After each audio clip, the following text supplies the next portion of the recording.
Assalamualaikum warahmatullahi wabarakatuh. Alhamdulillah wa syukurillah wa nikmatillah wa la hawla wa la quwwata illa billah. Raditu billahi rabba wa bil islami dina wa bi Muhammadin nabiyya wa rasulah. Rabbi syidni ilma wa rasulni fama wa ba'du. Bapak Ibu hadirin jamaah salat Isya dan salat tarawih yang insyaallah dimuliakan Allah Subhanahu wa taala.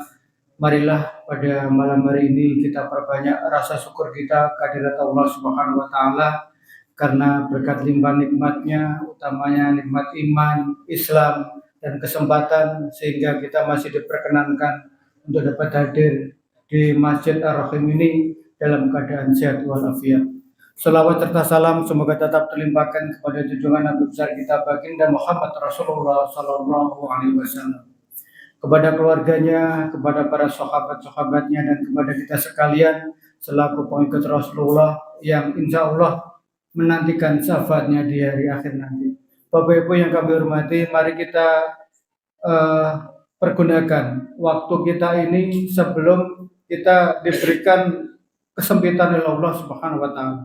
Jadi kita gunakan waktu luang kita ini sebelum datang masa sempit kita. Bertepatan malam hari ini tanggal 17, yaitu 17 Ramadan juga 17 Hijriah, bertepatan dengan peringatan nuzulul Quran. Maka izinkan kami mengajak dan mengingatkan kepada diri saya pribadi juga kepada jamaah sekalian, mari kita kembali untuk memperbanyak mempelajari Al-Quran. Karena Al-Quran adalah pedoman hidup kita. Al-Quran dan hadis adalah senjatanya orang Islam. Apalah artinya kita ngebut di malam Ramadan ini atau di bulan Ramadan ini untuk cepat-cepat menghatamkan Quran, tetapi kita tidak pernah mau belajar memahami makna isi kandungan di dalam Al-Quran tersebut. Makanya Bapak Ibu sekalian, di negeri kita ini kan kadang kita melihat situasi saat ini penuh dengan kejadian-kejadian yang sangat miris. Di mana-mana terjadi korupsi, di mana-mana terjadi penyelewengan, penyimpangan dan lain sebagainya. Bukan hanya para pejabatnya, bukan hanya orang-orang yang diberikan amanah oleh Allah Subhanahu wa taala, tetapi sampai kalangan bawah pun terjadi hal yang demikian. Ini kenapa terjadi? Karena mereka tidak mau mempelajari Al-Quran dengan mempelajari maknanya. Hanya ingin membaca saja, tetapi tidak mengerti maknanya. Padahal Allah Subhanahu wa taala sudah mengingatkan kepada kita sekalian, ya ayyuhalladzina amanu qu anfusikum wa ahlikum nar. Jagalah dirimu dan keluargamu dari siksa api neraka, Bapak Ibu sekalian. Bagaimana bisa menjaga diri kita, keluarga kita, kalau kita tidak pernah membaca Al-Quran dengan memahami maknanya? Larangan-larangannya seperti apa? Anjuran-anjuran perintahnya Allah seperti apa? Kita anggap biasa saja. Kasih contoh Bapak Ibu sekalian. Contoh yang paling nyata dalam kehidupan kita sehari-hari Bapak Ibu sekalian. Misalkan saya sendirilah yang saya jadikan contoh. Saya sebagai seorang kepala keluarga dalam lingkup keluarga saya sendiri. Saya memerintahkan anak dan istri saya untuk sholat, tetapi saya sendiri nggak pernah sholat. Bagaimana akan bisa terjadi kehidupan yang harmonis dalam keluarga tersebut? Jadi jangan hanya kita bisa memerintah tapi tidak bisa melakukan. Jadi kan agak aneh gitu Bapak Ibu sekalian. Tapi ini kenyataan. Nah, ini menjadi tugas dan tanggung jawab kita sekalian untuk merubah pola pikir kita. Jangan biasakan hal yang belum tentu benar itu menjadi kebiasaan. Tapi mari kita jadikan kebiasaan yang benar. Bapak Ibu jamaah sholat tarawih yang dimuliakan Allah Subhanahu wa taala. Kenapa kita menyekolahkan anak-anak kita di SDIT atau di pondok pesantren? Karena kita ingin anak-anak kita itu moralnya baik. Jangan seperti kayak bapaknya yang nggak hafal Quran misalkan, nggak bisa baca Al-Quran. Tapi kita ingin anak kita itu lebih dari orang tuanya. Kan demikian. Yang kita harapkan seperti itu. Misalkan malam hari ini, anak-anak kita bisa datang ke masjid. Ini suatu nikmat yang luar biasa. Karena 20 tahun, 30 tahun ke depan, mereka lah pemegang tongkat kepemimpinan di dalam negara kita ini. Jadi jangan anggap remeh. Kalau kita punya anak, nggak bisa baca Al-Quran, kita diem.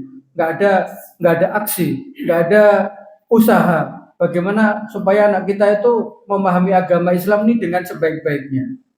Jangan sampai sudah tua seperti saya, juz 30 aja nggak hafal. Kemudian apa yang kita banggakan?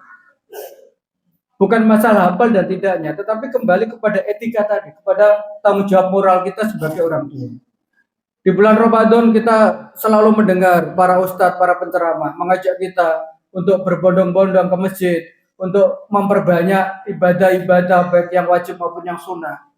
Tapi kita lupa Bapak Ibu sekalian, ada hal yang paling penting di dalam hidup kita, yaitu bagaimana kita menciptakan, mendidik anak-anak kita ini menjadi anak-anak yang soleh dan solehah, anak-anak yang mempunyai mental agama yang baik.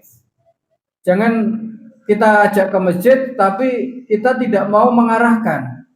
Oh nak, kalau di masjid itu nggak boleh lari-lari, nggak boleh ngomong sendiri. Kalau ada ustadznya atau penceramahnya, kita dengarkan apa yang dia sampaikan.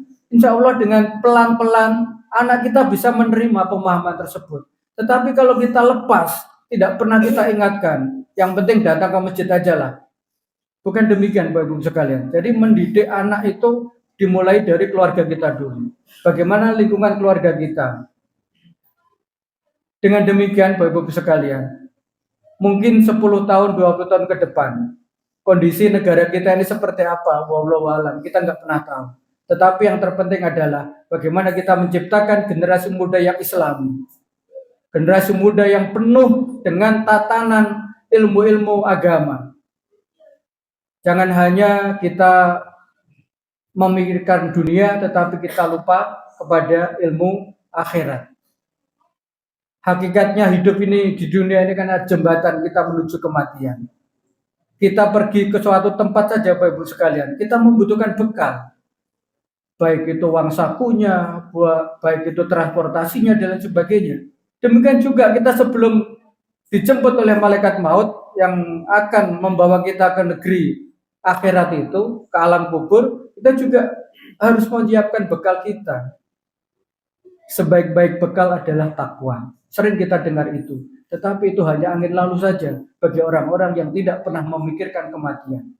Dan siapakah yang paling beruntung Bapak Ibu sekalian? Yang paling beruntung adalah orang-orang yang selalu memikirkan kematian dan mereka takut ketika nanti dimasukkan ke dalam nerakanya Allah Subhanahu wa taala. Dengan demikian maka yang bersangkutan termasuk saya pribadi menyiapkan bekal. Bagaimana nanti kalau di sana ditimbang di hari penghisapan nanti banyak dosanya daripada banyak pahalanya. Bagaimana nanti kita dipertanyakan untuk apa umur yang Allah berikan kepada kita. Bagaimana nanti harta yang dititipkan Allah ditanyakan untuk apa harta itu. Mulut kita terkunci Bapak Ibu sekalian. Tangan kita bisa menjawab. Kaki kita bisa menjawab. Seluruh organ tubuh kita, panca indera kita akan menjawab. Kita tidak bisa berbohong sedikit pun. Okelah di dunia kita bisa berbohong. Tetapi nanti di hadapan Allah Subhanahu wa taala kita tidak bisa berbohong sedikit pun. Dan ini yang perlu kita pikirkan dan perlu kita rubah cara berpikir kita. Jangan hanya kita memikirkan dunia saja, seakan-akan kita tidak pernah mati. Padahal kematian adalah hal yang pasti yang akan menghampiri semua makhluk hidup.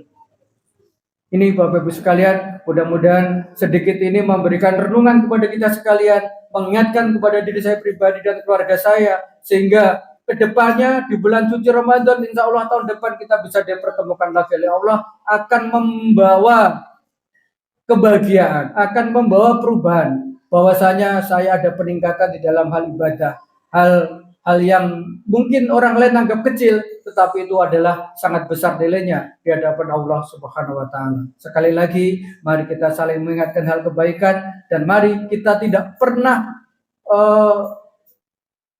capek untuk berbuat kebaikan. Karena manusia yang terbaik adalah sebaik-baik manusia yang mereka dapat memberikan manfaat kepada orang lain. Wallahu a'lam. Wassalamualaikum warahmatullahi wabarakatuh.